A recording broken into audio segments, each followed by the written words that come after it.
Halo teman-teman, kembali lagi kita pada kesempatan ini. Kali ini kita akan membahas lanjutan soal-soal P3K teknis untuk formasi penata layanan operasional. Simak video ini baik-baik sebagai bahan pembelajaran untuk teman-teman ya. Oke, langsung saja soal nomor 1. Apa saja jenis naskah dinas yang diatur dalam Peraturan Menteri Pan-RB nomor 80 tahun 2012? A. Surat, memo, laporan, nota dinas. B. Surat, memo, laporan, instruksi. C. Surat, nota dinas, laporan, keputusan. D. Surat, memo, laporan, keputusan. Atau E. Surat, memo, instruksi, keputusan. Silakan teman-teman menjawab soal nomor 1.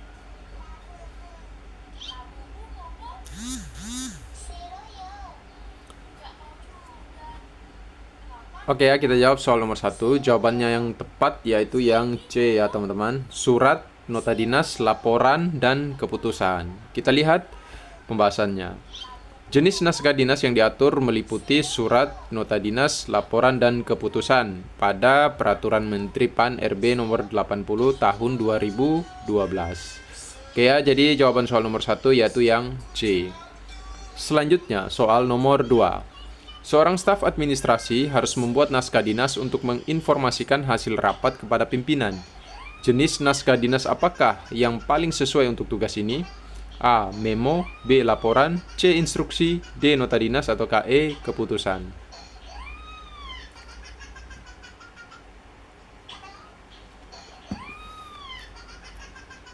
Oke ya, kita jawab soal nomor 2. Jawabannya yang B ya teman-teman, laporan.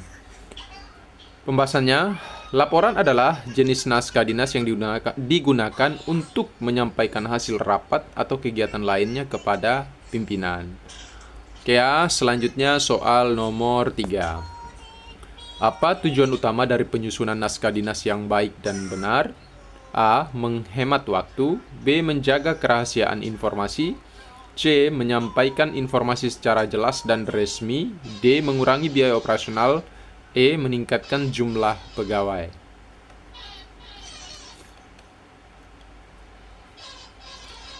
Oke ya, soal nomor 3 kita jawab. Jawabannya yang C ya teman-teman.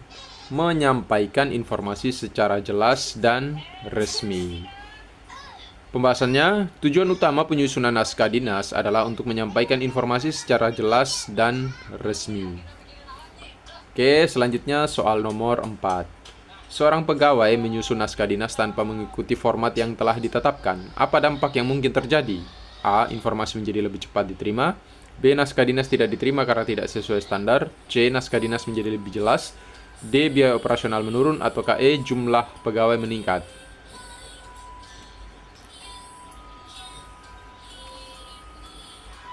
Oke, kita jawab ya soal nomor 4. Jawabannya yang B ya teman-teman. Naskah dinas tidak diterima karena tidak sesuai standar. Ya, menyusun naskah dinas tanpa mengikuti format yang ditetapkan dapat menyebabkan naskah tersebut tidak diterima karena tidak sesuai standar. Oke, selanjutnya soal nomor 5. Apa yang dimaksud dengan pengendalian naskah dinas? A. Proses menyusun naskah dinas. B. Proses menyimpan naskah dinas. C. Proses mengelola penggunaan naskah dinas. D. Proses mengamankan naskah dinas. Atau E. Proses mendistribusikan naskah dinas.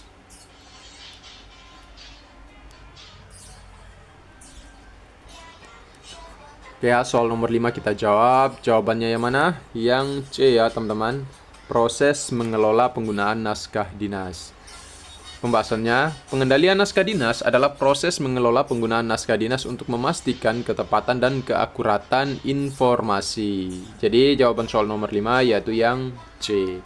Selanjutnya soal nomor 6. Dalam suatu instansi ditemukan bahwa banyak naskah dinas yang tidak terarsip dengan baik. Apa langkah pertama yang sebaiknya diambil untuk mengendalikan naskah dinas tersebut? A. Menghancurkan naskah dinas yang tidak terarsip. B. Menyusun prosedur pengendalian naskah dinas. C. Menambah jumlah pegawai. D. Menurunkan biaya operasional. Atau E. Mengubah format naskah dinas. Silakan teman-teman jawab soal nomor 6.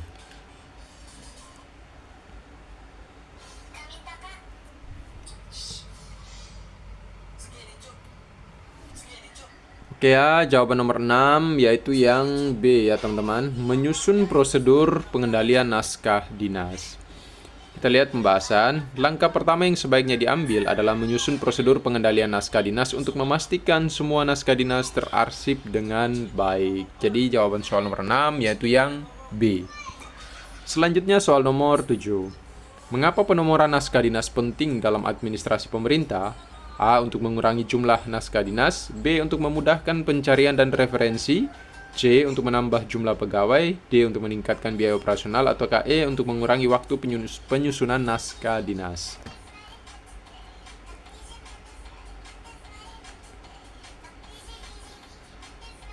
Ya, kita jawab soal nomor 7. Jawabannya yang B ya. Untuk memudahkan pencarian dan referensi. Penomoran naskah dinas penting untuk memudahkan pencarian dan referensi. Gitu ya. Jadi soal nomor 7 jawabannya yang B. Selanjutnya soal nomor 8. Jika sebuah naskah dinas yang berisi informasi rahasia tidak diamankan dengan baik, apa risiko yang mungkin terjadi? A. Informasi menjadi lebih cepat diterima. B. Informasi rahasia dapat bocor ke pihak yang tidak berwenang. C. Biaya operasional menurun. D. Jumlah pegawai meningkat. Atau E. Waktu penyusunan naskah dinas berkurang.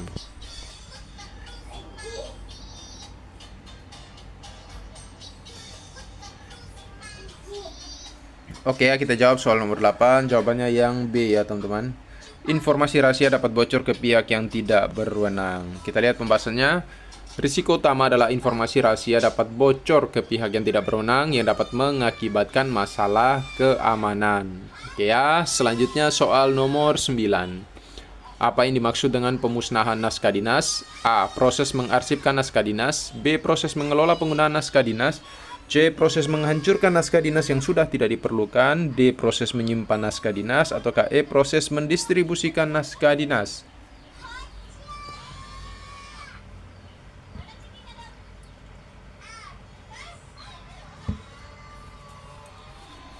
Oke ya, kita jawab soal nomor 9. Jawabannya yang C ya teman-teman. Proses menghancurkan naskah dinas yang sudah tidak diperlukan. Pembahasan, pemusnahan naskah dinas adalah proses menghancurkan naskah dinas yang sudah tidak diperlukan. Oke ya, jadi jawaban soal nomor 9 yaitu yang C. Selanjutnya soal nomor 10 sekaligus soal nomor terakhir pada video kali ini. Sebuah instansi memiliki banyak naskah dinas yang sudah tidak relevan namun belum dimusnahkan. Apa yang sebaiknya dilakukan? A. Mengarsipkan naskah dinas tersebut. B. Menghancurkan naskah dinas tersebut sesuai prosedur.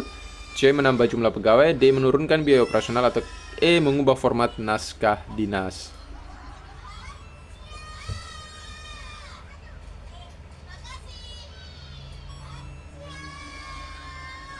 Oke, kita jawab ya. Jawabannya yang B ya teman-teman. Menghancurkan naskah dinas tersebut sesuai prosedur. Pembahasannya, naskah dinas yang sudah tidak relevan sebaiknya dihancurkan sesuai prosedur untuk menghindari penyimpanan yang tidak perlu dan menjaga kerahasiaan informasi. Jadi jawaban soal nomor 10 yaitu yang B. Oke. Segitu dulu ya teman-teman untuk pembahasan soal atau latihan soal untuk formasi penata layanan operasional pada video kali ini. Nantikan part atau bagian selanjutnya terkait dengan soal-soal untuk formasi penata layanan operasional. Saya kira itu ya, semoga bermanfaat. Sekian dan terima kasih.